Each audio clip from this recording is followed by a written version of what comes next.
환영해 주셔서 정말 감사드립니다.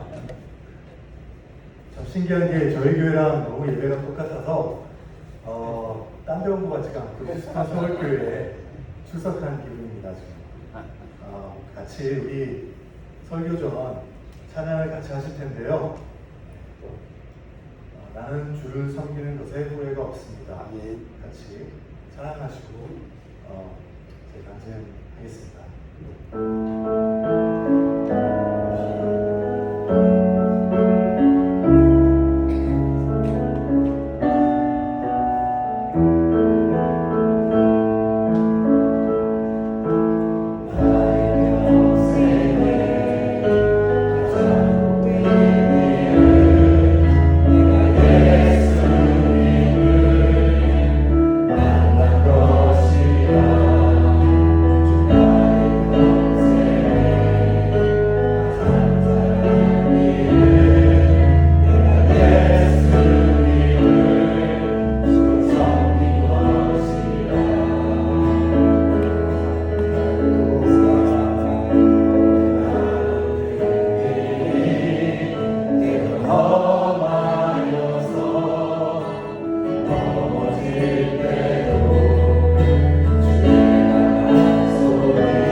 살아계신 하나님 아버지, 이 시간에 겸손한 마음으로 저의 삶을 되돌아보면서 하나님께서 어떻게 저의 삶을 이끄시고 역사하셨는지, 그리고 모태신앙인 제가 가정교회를 만나면서 경험했던 신앙생활과 배웠던 점들을 같이 나누기를 원합니다. 성령님이 충만히 임재하셔서 은혜의 시간이 되길 간구합니다. 기도와 후기는 제가 앞에 드러나는 것이 아니라 하나님의 위대하심과 영광만이 드러나길 소망합니다. 감사드리며 예수님의 이름으로 기도하옵나이다.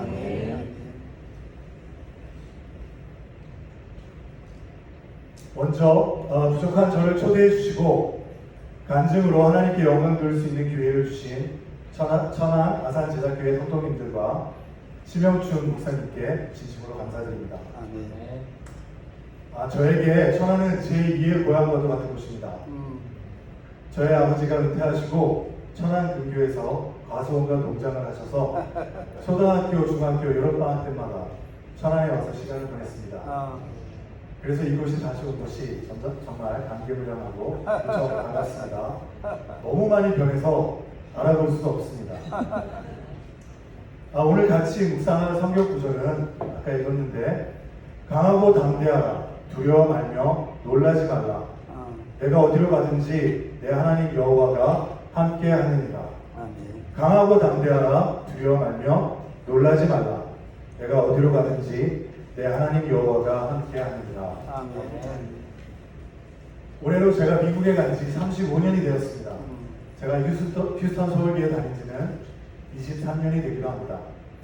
목자로 헌신한 지는 18년 차가 되었는데 하나님의 은혜로 분가를 4번 했고 약 20여 명이 목장을 통해 예수 영접하고 침례를 받기도 하였습니다. 참 세월이 화살처럼 빠른 것 같습니다. 오늘 간증 선교를 준비하는 과정은 제 인생의 여정을 되돌아볼 때 하나님께서 함께 하시고 인도하셨던 기억들을 다시 되새기면서 하나님의 은혜를 상기하고 다가올 날들에 대해 새 소망을 품는 계기가 되었습니다. 엉뚱하다고 생각하실지 모르겠지만 저는 어려서부터 저의 삶을 주일학교에서 배운 성경의 인물들과 비교하거나 겹쳐서 생각해보곤 했습니다. 예를 들면 제가 어린 나이인 17세에 미국에 가서 가족과 떨어져 혼자 살면서 고생도 해보고 나름대로의 우여곡절이 있는 인생 스토리가 있다고 생각하는데 제 자신이 마치 요셉과도 같다고 생각해서 요셉 같은 사람이 되고 싶다고 기도한 적이 있었습니다. 어려서부터 사형제의 막두기로 자라서 할아버지 할머니 부모님의 관심과 사랑을 많이 받았고 개성이 강한 여기서 개성은 개 같은 성질을 얘기합니다. 나이차 많이 나는 3명의 형들이 이를 시기해서 어리버리한 저는 형들에게 괴롭힘을 당했고 요셉처럼 노예로 팔려가진 않았지만 결과적으로 말도 잘 안 통하는 미국에 가서 살게 되고 그 이후 파란만장한 인생 스토리를 써봤다고 생각하면서 저의 롤모델인 요셉을 닮으려고 노력했습니다. 성경은 많은 인물들의 인생 스토리를 통해서 저에게 교훈을 가르쳐줍니다. 그럼 여기서 오랜 과거로 돌아가서 성경 인물들을 빗대어 본 저의 변화된 모습과 삶을 이야기해 보려고 합니다. 성경에 나오는 사람들의 스토리는 어쩌면 우리의 인생 스토리와 매우 닮아 있습니다. 저의 스토리도 많은 성경의 인물들의 스토리와 비슷한 것 같습니다. 제가 달란트의 예화에서 예수님께 혼난 게으르고 악한 종처럼 생활했고 요나처럼 불순종하다가 하나님한테 혼쭐이 나고 어두운 터널 속에서 갇혀있는 듯하게 낙심하고 있다가 회심하고 새로운 길로 갔던 경험이 있습니다. 저는 1989년에 고등학교 3학년을 앞두고 미국으로 이민을 하였습니다. 미국에 가게 되다 보니 물론 사랑하는 친구들을 뒤로하고 가는 것이 힘들었지만 새로운 곳에서 새로운 꿈을 꾸고 새 출발할 수 있을 것 같아 설레기도 했습니다. 미국에 가면서 다른 직업은 언어가 부족해서 힘들 것 같았고 그나마 과학, 수학을 공부하기는 소홀해 보이고 안정적 직업에 외국에서도 사회적으로 인정받을 수 있고 사회에 공헌할 수 있는 아픈 사람을 돕는 의사가 되어야겠다고 마음을 먹었습니다. 무엇보다도 의사가 되면 선교 봉사활동도 할 수 있을 것 같아서 왠지 멋있어 보이고 하나님께 영광을 돌릴 수 있을 것 같았습니다. 열심히 공부해서 꼭 의사의 꿈을 이루겠노라고 결심을 했습니다. 그런데 제가 하루 강아지 더 무서운 줄 모른다고 당시 미국에 있었던 저희 친척들은 제 포부를 듣고 어떻게 늦은 나이에 미국에 와서 영어도 한마디도 못하는데 의대를 가서 의사가 되겠다고 하는지 모르겠다며 그냥 어이없어 했습니다. 그 당시엔 그런 경우가 주변에 없었기 때문인 것 같습니다. 그래서 더 이를 꽉 물고 다짐했습니다.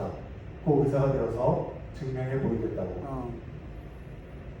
미국에 오자마자 대학 진학을 앞두고 있어서 정말 열심히 공부하고 영어도 배우고 해야 했습니다. 처음에는 적응하느라 정말 많이 힘들고 많이 헤맸습니다. 처음으로 미국에 온 지 일주일 만에 이제 미국 고등학교에 등교하는 날 정말 기분 좋게 집 앞에서 노란 스쿨버스를 기다리고 있었습니다. 노란 스쿨버스가 집 앞에 도착하니까 문이 쫙 열리면서 이제 올라타는데 그 전날 밤에 외웠던 회화를 시도해봤습니다. 처음으로 Hi, how are you? I'm fine, thank you. Is this bus go to 포트기 하이스쿨? 하니까 기사님이 yes 해서 무사히 버스를 잘 타고 학교에 가게 됩니다. 그런데 첫날부터 문화 충격에 빠집니다. 학교 버스 안은 그야말로 시끄러운 아수라장이었습니다. 이곳저곳에서 망나니들처럼 장난하고 싸우는 학생들도 있었습니다. 학교에 도착해서 첫 수업에 들어갔을 때 뒤쪽에 앉아있는 학생들은 선생님이 계시나 마나 상관없이 두 다리를 책상에 쭉 올려 올려놓고 뒤로 기대서 삐딱하게 앉아있었습니다. 저는 맨 뒤에 있는 책상에 공손하게 앉아있는데 마치 미국 영화 속으로 빨려 들어온 것 같은 느낌이었습니다. 황당한 것은 등교 첫날에 마무리가 역대급이었습니다. 방과 후에 노란 슈퍼버스를 타고 집에 가야 되는데 타러 갔더니 똑같은 버스가 수십 대가 서 있었습니다. 어느 버스를 타야 될지 몰라서 당황하고 있는데 한 대, 두 대가 이렇게 떠나가고 있었습니다. 그래서 급하게 탔습니다. 아무거나. 역시 싸한 느낌에 이상한 데서 내려줬습니다.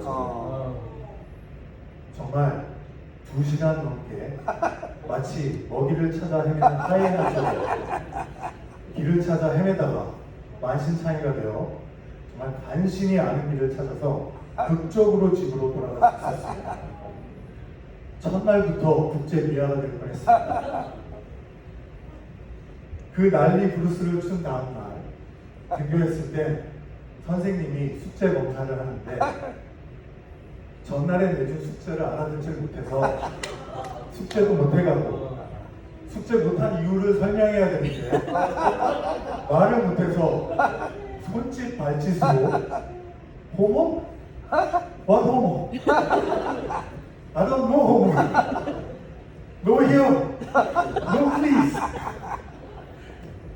정말 우스꽝스럽게 땀을 뻘뻘 흘리며 설명했었던 기억이 있습니다. 고생 찡하게 많이 했슈.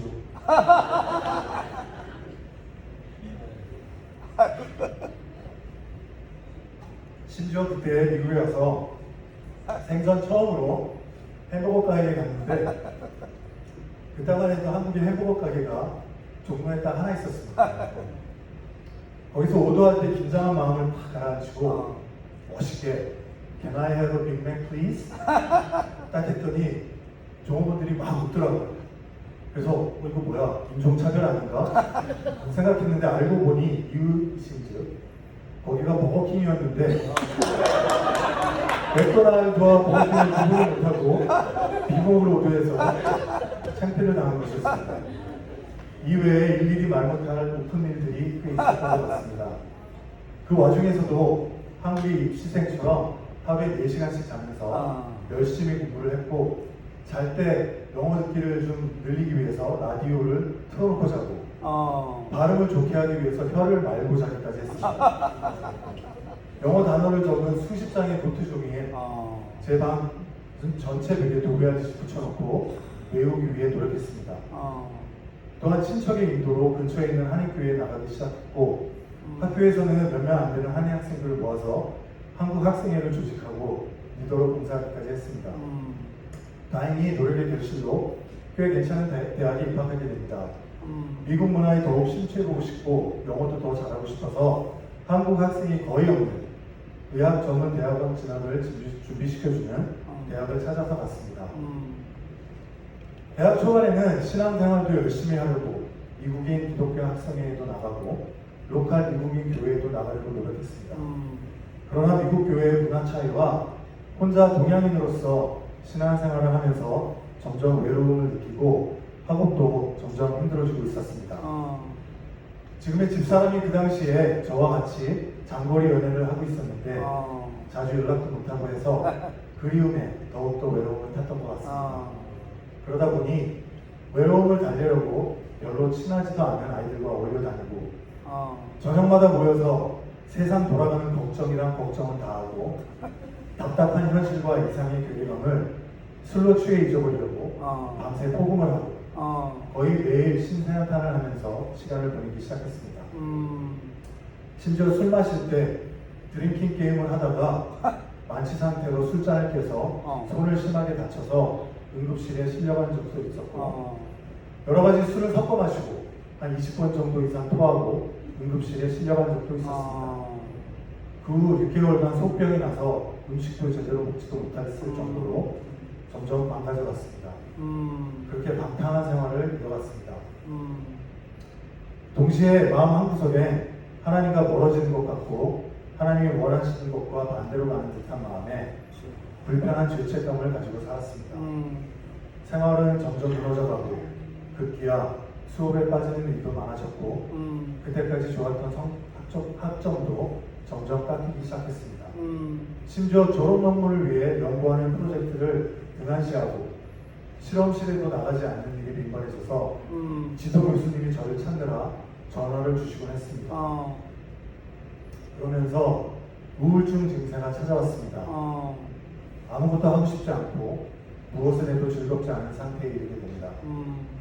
졸업도 못할 위기에 있었는데 그래도 저를 잘 봐주시던 교수님의 도움으로 간신히 졸업을 할 수 있었고 극단적인 생각까지도 했었던 저는 눈이 쌓여있는 먼 언덕을 바라보면서 죽고 싶다는 생각도 여러 번 했습니다. 너덜너덜하게 찢겨진 실패자의 심정으로 졸업 후 대학원에 대한 모든 것을 포기하고 의사고 나발이로 한국으로 돌아오게 됩니다. 처음 미국에 와서 꾸었던 꿈은 물거품처럼 사라졌고 저를 비웃었던 사람들의 모습이 떠올라서 더욱 비참하게 느껴졌습니다. 한국에 돌아와서 제가 무기력하게 백수로 시간을 보내고 있는 모습이 불쌍해 보였는지 아니면 보기 어려우셨는지 저희 부모님은 저 어려서부터 교회 친구였고 사귀고 있던 지금의 아내와 결혼을 시켜주셨습니다. 사실 기도하는 미스코리아와 결혼하는 게 소시적 꿈이었는데 결론적으로 기도하는 코리안 미스와 결혼하게 됐습니다. 그나마 결혼을 통해 생활의 변화가 조금씩 시작되었습니다. 장인 장모님과 아내의 권유로 베폴로레스라는 기도 캠프에 가게 되었는데 그곳에서 저는 인생의 전환기를 경험하게 됩니다. 그곳에서 기도하던 중 예수님을 깊이 체험하고 정말 많은 은혜를 받고 눈물의 회개를 하게 되었습니다. 그동안 방탕하게 생활했던 저의 모든 죄가 하나하나 생각났고 몇 시간이고 며칠 동안 계속 회개 기도를 하였습니다. 그때 하나님께서 강하게 역사하셔서 한 줄기의 소망의 불빛을 저에게 보여주셨고 새로운 결단과 결심을 가지고 집으로 돌아오게 됩니다. 그 이후에 제 삶이 예수님을 만나고 180도 변한 바울 사도처럼 변하기 시작했습니다. 저의 태도와 마음가짐이 바뀌기 시작했고 공부를 다시 해보고 싶은 열망이 생겼습니다. 그때부터 치대 입학을 위해 다시는 기회가 없다는 생각으로 열심히 준비했습니다. 그리고 시험을 보았는데 생각보다 무척 좋은 점수가 나와서 놀랐을 정도였습니다.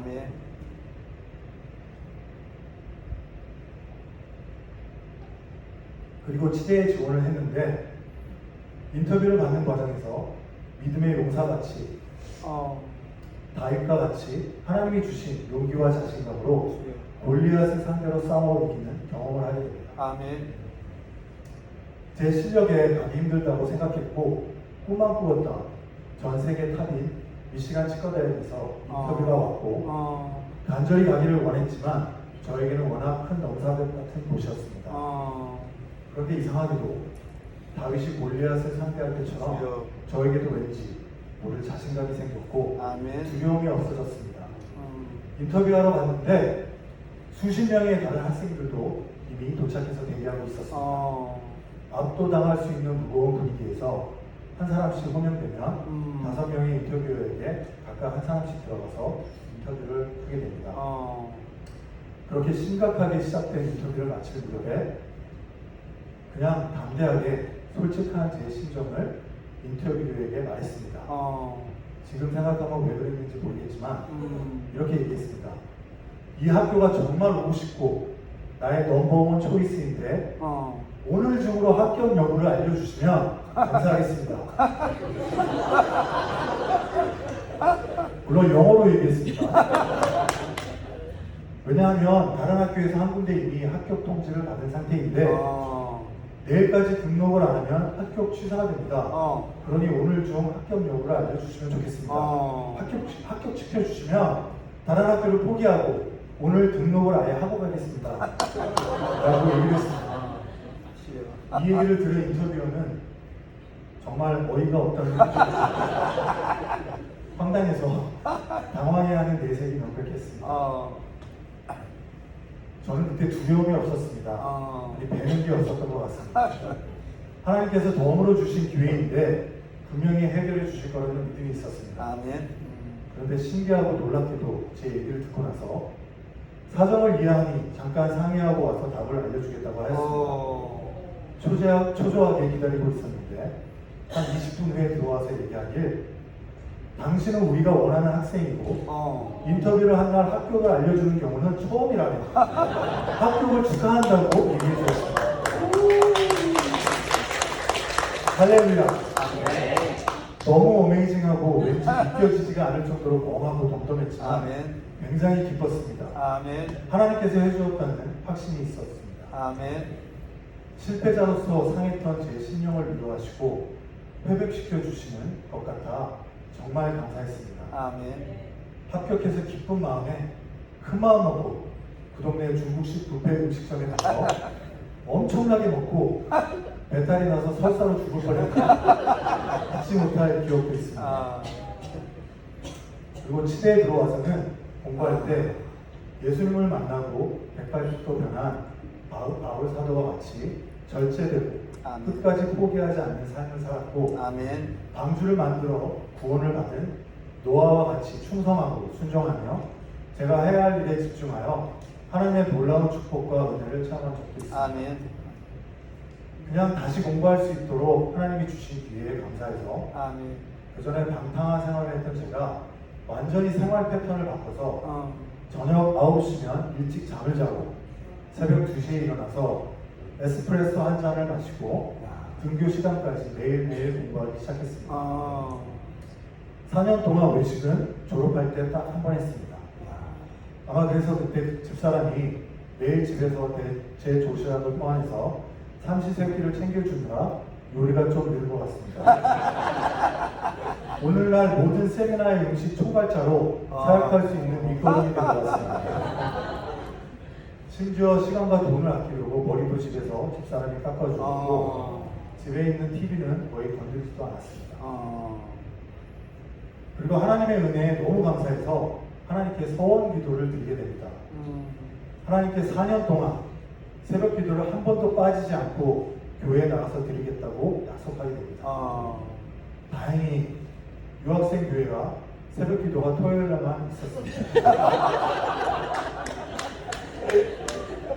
그러면서 황당한 소원을 부탁드립니다. 새벽 기도를 빠지지 않고 나가는 대신에 수석으로 졸업할 수 있게 해달라고 일방적으로 하나님께 매달렸습니다. 아마도 실패를 한번 맛보았기에 하나님이 주신 힘으로 노력하면 되는지 안 되는지 시험해보고 싶었던 것 같습니다. 제 자신이 얼마나 절제할 수 있는지, 정말 하나님과의 약속을 잘 지킬 수 있는지도 시험해보고 싶었습니다. 한 번은 추운 겨울에 학교가 휴교할 정도로 눈이 많이 왔는데 제가 폭설 때문에 새벽 기도를 가야 할지 말아야 할지 잠시 고민하다가 하나님과의 약속은 약속이다 라고 이를 꽉 물고 치대 생일에서 이를 꽉 문 건 아니고요. 손바닥을 헤치며 조심조심 목숨을 걸고 운전해서 새벽 기도를 위해 간신히 교회에 갔습니다. 그런데 힘들게 도착한 교회에는 아무도 없었고 교회 문은 잠겨져 있었습니다. 헐. 심지어 목사님도 안 나오셨습니다. 아니 못 나오신 거다. 대박. 그래도 저는 하나님과의 약속을 지키고 싶어서 목사님께 전화를 드렸습니다. 목사님, 저 교회에 왔는데요. 죄송하지만 문 좀 열어주셔야겠습니다. 다행히 가까운 곳에 계셨던 목사님께서 좀 당황하셨지만 감사하게도 나와주셔서 문을 열어주시고 히터도 틀어주셨습니다. 그런데 교회가 따뜻해지려면 1시간 정도 걸리기 때문에 겉옷을 뒤집어 쓰고 덜덜덜 떨면서 기도했던 기억이 있습니다. 그런 일이 4년 동안 몇 번 있었습니다. 그렇게 모든 것에 감사한 마음으로 최선을 다해 열심히 했고 정말 피치 못할 일 외에는 4년간 새벽 기도를 한 번도 빠진 적이 없었습니다. 그런데 수석 졸업을 위해 기도했는데 성적은 어떻게 되었을까요? 1학년이 끝나고 나니 성적이 전체 100명이 넘는 학생 중에서 13등이었습니다. 그리고 2학년 마치고 전체 5등으로 올라갑니다. 그리고 3학년 마치면서 2등으로 올라갑니다. 그런데 1등하던 친구는 그야말로 거의 천재에 가까운 학생이었습니다. 시험만 봤다 하면 거의 100점 만점이었습니다. 이제 역전할 시간도 많이 남아있지 않았고 수석은 불가능한 일이고 사석이라도 하면 좋고 감사하겠다는 생각을 했습니다. 마음을 완전히 비웠습니다. 4학년 1학기를 마치면 어느 날 학장님이 저를 호출하셔서 갔습니다. 그런데 이게 웬 말입니까? 갑자기 저보고 이번 졸업할 때 수석으로 졸업을 하게 되었고 상을 받게 되었다고 말씀해 주셨습니다. 그 순간 저는 마치 하늘에서 번개가 내려와서 제 머리에 정수리를 치고 찌릿찌릿함이 척추를 타고 발끝까지 내려가는 전율을 느꼈습니다. 참 좋으신 하나님, 신실하신 하나님, 아멘. 한 번도 실망시키지 않으시는 하나님, 아멘. 상상도 못할 오묘함으로 역사하시는 하나님을 경험했습니다. 아멘. 미시간 치과대학 125년 역사상 처음으로 동양인 학생이 수석으로 졸업하는 영광을 누려보게 되었습니다. 아멘. 그리고 그 방에서 나와서 걸어가면서 이렇게 기도했습니다. 하나님 아버지 감사합니다. 앞으로 인생을 살면서 괴롭거나 힘들어서 낙심되어 믿음이 흔들릴 때 꼭 이 순간을 기억하겠습니다. 아버지. 그리고 하나님이 신실하게 역사하신 것을 절대 잊지 않고 아멘. 절대 포기하거나 하나님을 의심하지 않겠습니다. 아멘. 라고요. 아멘. 그래서 지금도 힘든 일이 있을 때마다 그때 전율을 느꼈던 하나님의 은혜를 되새기곤 합니다. 아멘. 치대를 졸업하면서 구강마감염외과 영어로는 오로 맥소페이셜 설줄이라고 수술 전문의가 되기 위해서 여러 학교에 전문의 과정을 신청했는데 가는 곳마다 특별 대우를 해주며 자기네 학교로 오라고 좋은 조건을 제시해 주었습니다. 정말 행복한 고민에 빠졌던 것 같습니다. 이 레지던트 과정은 일반 의대를 2년 더 다니고 일반 의사 자격증까지 따는 걸 포함해서 즉 치의학 박사와 일반 의학 박사 두 개의 자격증을 따고 4년의 전문의 과정을 이수하는 토탈 6년의 과정이었습니다. 결과적으로 텍사스주 휴스턴에 있는 텍사스 대학병원으로 가게 되었는데 휴스턴 텍사스 메디컬 센터는 세계에서 가장 큰 곳 중에 하나고 의사, 간호사를 포함해 메디컬 센터에서 일하는 사람만 6만 명이 넘는 굉장한 곳이었습니다. 텍사스 대학 MD 앤더슨 암센터는 예전에 삼성 이건희 회장이 치료받았던 전 미국 2위 최고의 암센터로 유명한 곳이기도 합니다. 또한 이미 아이 둘의 아빠가 된 저는 휴스턴 텍사스로 가고 싶어 했던 또 다른 이유가 있었는데 이것은 펜실베니아 대학이나 미시간 대학 등 다른 명문학교에 비해서 의대 학비를 전액 장학금으로 내주고 텍사스의 집값이나 생활비가 동부에 비해서 훨씬 저렴했기 때문이었습니다. 고3 때 미국에 처음 와서 의사가 되고 싶다는 제 포부에 모두를 비웃었지만 좋으신 하나님 아버지께서는 잊지 않으시고 한 번 실패했었던 제 소원을 2배로 응답하셔서 아멘. 의학 박사, 치의학 박사 두 개의 학위를 모두 받게 하셨습니다. 아멘. 저희 어머님 표현으로는 김 박박사가 되었습니다. 영어로 표현하면 딱딱히죠.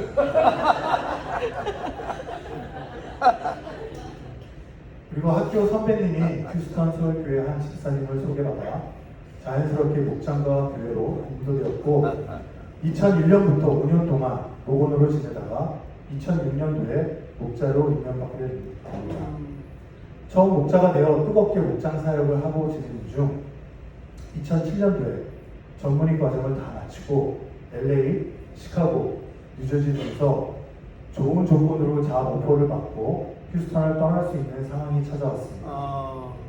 그런데 그때 교회와 목장이 너무 좋아서 휴스턴에 남기로 결정하고 휴스턴엔 일자리가 없었기 때문에 어쩔 수 없이 개인 병원을 시작하게 됩니다.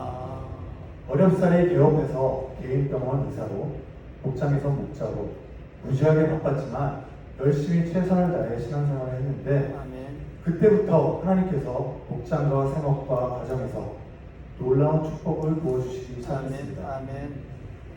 여러 인종의 환자분들이 제가 동양인 닥터임에도 불구하고 좋아해 주시고 신뢰해 주셔서 병원이 잘 되었고 개업한 지 몇 년 안에 병원을 5개까지 늘리게 됩니다. 목장도 분가를 여러 번 하게 되고 아이들도 잘 자라주었습니다. 정말 하나님의 은혜가 과분할 만큼 많았습니다. 그런데 축복도 많았지만 그에 못지않게 아픔과 시련도 많이 찾아왔습니다. 어느 저명한 목사님이 설교에서 말씀하신 것처럼 축복과 고난이 정말 비빔밥처럼 함께 뒤섞여서 찾아왔습니다. 마치 욕과 같이 고난 가운데 인내와 연단의 시간을 보내는 것 같았습니다. 제가 휴스턴에 남으면서 어른 목장뿐만이 아니라 동시에 청소년 목자로 4년을 섬기게 되었습니다. 지금은 청소년들이 청소년 목자로 섬기고 있지만 한 16년 전이니까 그때 초창기만 해도 어른들이 청소년 목장을 할 때입니다. 청소년 목장은 주로 토요일 저녁에 모이고 어른 목장 모임과 형식은 같지만 영어로 하고 특별 활동이 더해져 있었습니다. 그때 당시 저는 금요일엔 어른 부부 목장을 하고 토요일엔 청소년 목장 그리고 주일에 한 달에 한 번 초원으로 모였습니다. 미국에서 보통 6학년 때부터 8학년 때까지 중학생인데 6학년 아이들을 처음 맡아서 8학년이 되는 중학교 3년 내내 같은 아이들을 섬기게 되었습니다. 그래서 정도 많이 들었습니다. 청소년 목장을 한 지 2년째쯤 될 때 엄청나게 나쁜 소식을 접하게 됩니다.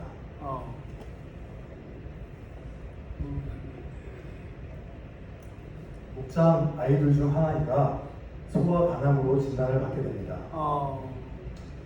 그때 아이 이름이 선율이었는데 엄마가 음악을 좋아하는 성악 전공자이어서 아이 이름을 선율이라고 지었다고 했습니다. 청소년부 전도사님이야 저한 학생들의 부모들과 목자들, 아이들까지도 다 같이 선율이의 치료를 위해 새벽기도에 나와 간절히 기도했습니다. 선율이도 담담하게 항암 치료 과정을 잘 견디었고 한 1년쯤 투병했을 때 다행히 병원으로부터 완치 판명을 받게 됩니다. 정말 기뻤습니다. 모두들 너무 감사해하고 기뻐했습니다.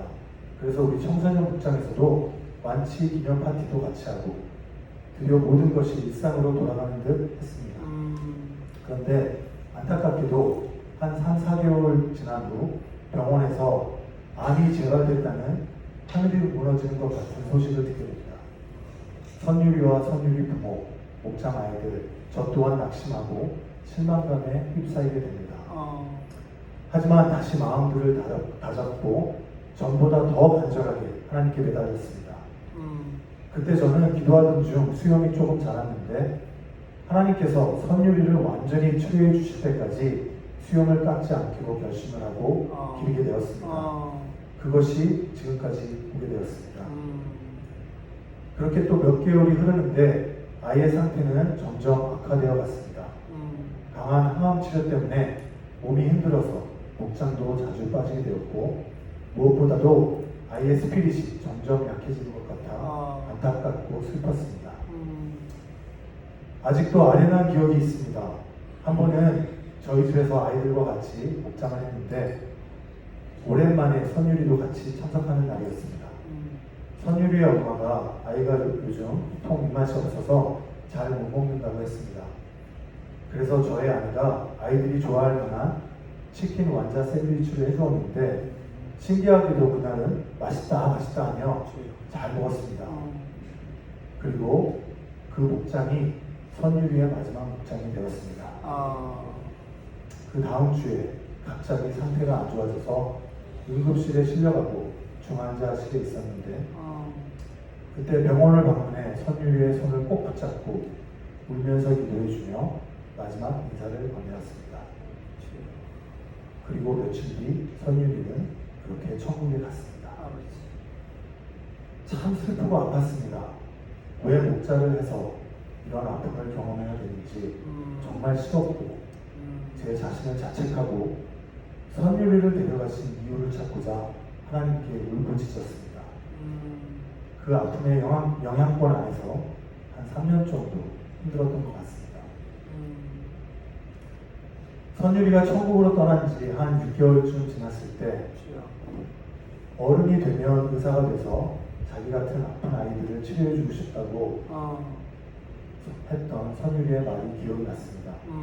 그래서 그 아이의 아빠도 목자였는데 그분과 함께 힘을 합쳐 선율이의 꿈을 기리는 의미에서 공부하고 싶은데 가정 형편이 어려운 학생들을 돕고자 장학회를 만들었습니다.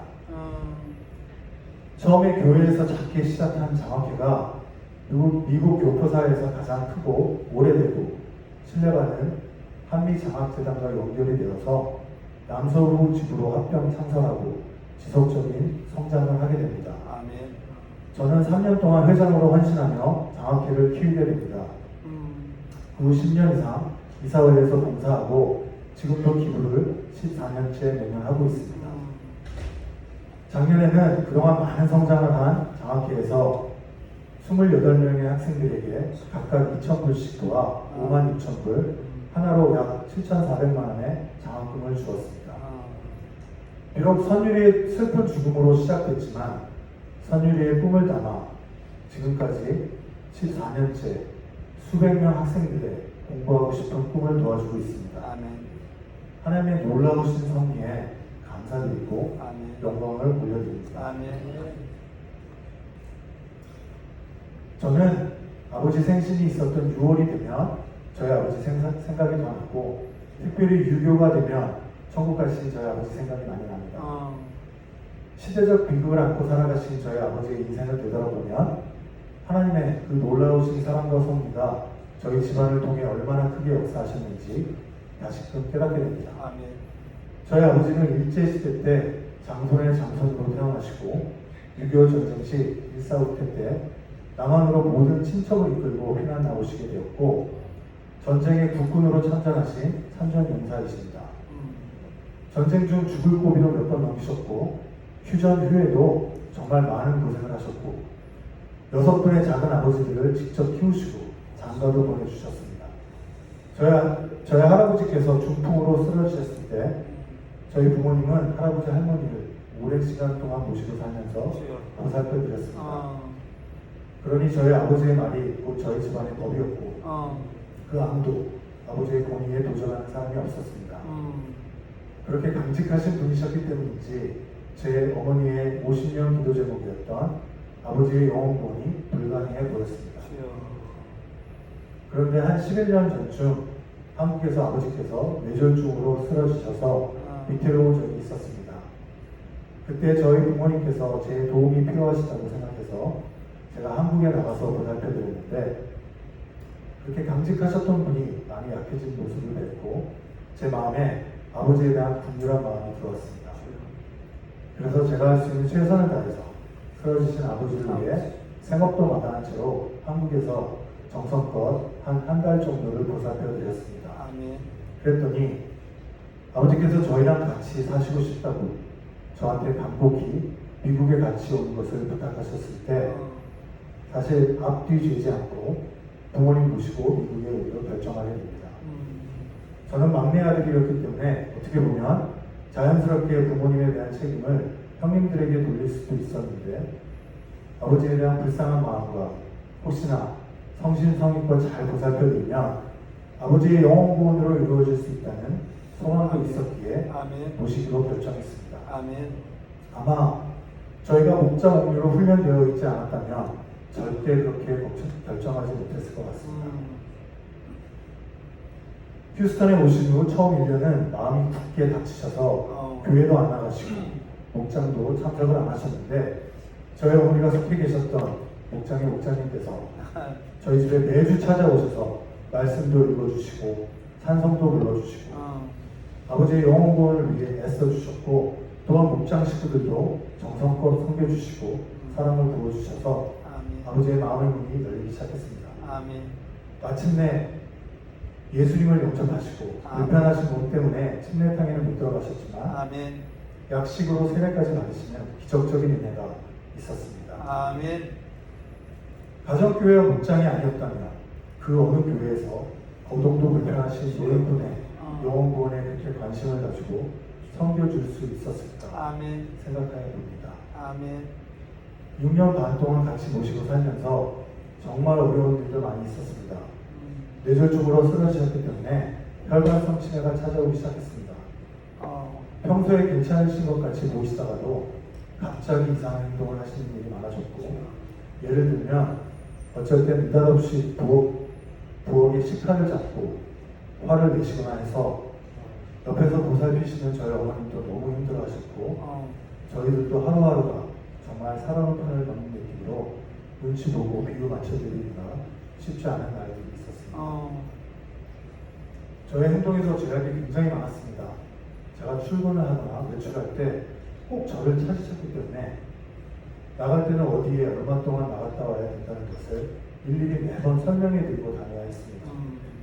제 아내는 어머니 아버지를 공양해 드리고 사춘기 아이들까지 챙기느라 심신이 지쳐서 굉장히 힘들어했고 그런 아내를 지켜보는 저도 미안하고 괴로운 마음으로 지쳐갔습니다. 정말 하나님의 은혜가 없으면 하루하루도 버티기 힘든 연단의 시간들이었습니다. 그럼에도 불구하고 버티고 견디어내었더니 결국 아버지의 영혼 구원은 이루어졌고 저희 아버지께서 천국 가실 때는 그 모든 과정이 다 하나님의 은혜라고 볼 수밖에 없었습니다.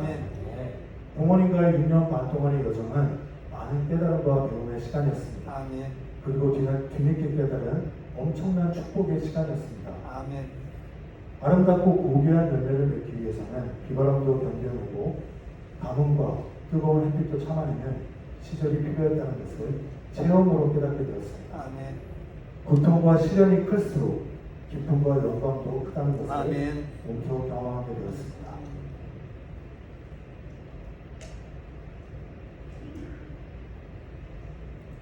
여기서 저희 아이들 얘기를 안 할 수가 없어서 잠시 말씀드리겠습니다. 제가 레지던트 시작을 하려고 2001년도에 휴스턴에 올 때가 저희 아들은 3살, 딸은 3개월이 되었을 때입니다. 거의 아이들 유년 시절을 목장에서 모두 보냈다 해도 과언이 아닙니다. 금요일엔 당연히 목장에 가서 친구들과 자연스럽게 어울리고 주일엔 주일학교에서 시간을 보냈습니다. 그 당시에 레지던트 형편이 넉넉치 않아서 남들이 다 가르치는 피아노나 운동은 가르칠 생각조차 못했고 제가 학교 다닐 때를 포함하여 10년 동안 휴가차 아이들을 위한 여행을 한 번도 가지 못했습니다. 그런데 지금 되돌아 생각해보면 아이들 양육을 전적으로 하나님께 맡겨드리고 하나님께서 키워주신 것 같습니다. 큰아이는 초등학교 4학년 때 전체 학생 스펠링 비 영어 단어 외우는 그런 대회에서 5학년 형들을 제끼고 우승을 하는 걸 시작으로 학교에서 선생님들의 많은 칭찬과 격려를 받으며 두각을 나타내기 시작했습니다. 아이들이 감사하게도 교회와 학교에서 모두 열심을 내었습니다.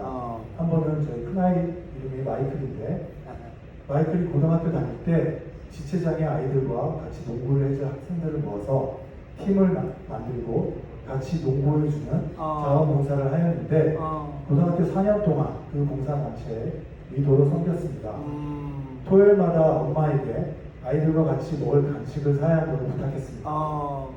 그러자 엄마는 그 많은 아이들 간식을 어떻게 너만 가지고 가냐고 물어보니까 마이클 왈 엄마 아빠도 목장 때 그렇게 하지 않아요.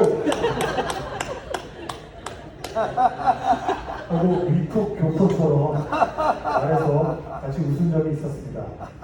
보고 배우는 목장 시스템의 병폐가 아니죠. 할아버지와 같이 살 때도 할아버지가 몸도 불편하시고 거동도 여의치 않으셨는데 새벽 4시면 잠에서 깨셔서 기침을 심하게 하시곤 했습니다. 할아버지 기침 소리 때문에 당시 대학 준비를 하는 아이가 깨는 게 마음에 쓰여서 아이에게 이렇게 물어봤습니다. 새벽에 할아버지 때문에 너무 시끄러워서 깨지는 않냐고. 그랬더니 마이클은 할아버지가 새벽에 기침으로 깨울 때 하나님이 일어나서 공부하라는 자연스러운 소리를 듣고 덕분에 공부할 수 있어서 괜찮고 좋았다고 말해주었습니다. 그렇게 이해해주는 아이들이 참 감사했습니다. 둘째는 할아버지 소리가 전혀 들리지 않았고 잠을 잘 수 있어서 괜찮다고. 아직도 참 잠 많은 숲속의 공주입니다. 그리고 목장에서 배운 성gin을 리더십으로 90%가 백인인 공립학교에서 한 학년 총 700명 그리고 전체 4학년을 다 합치면 3,200명 중에 전체 투표로 학생회장을 3년 동안 하게 됩니다.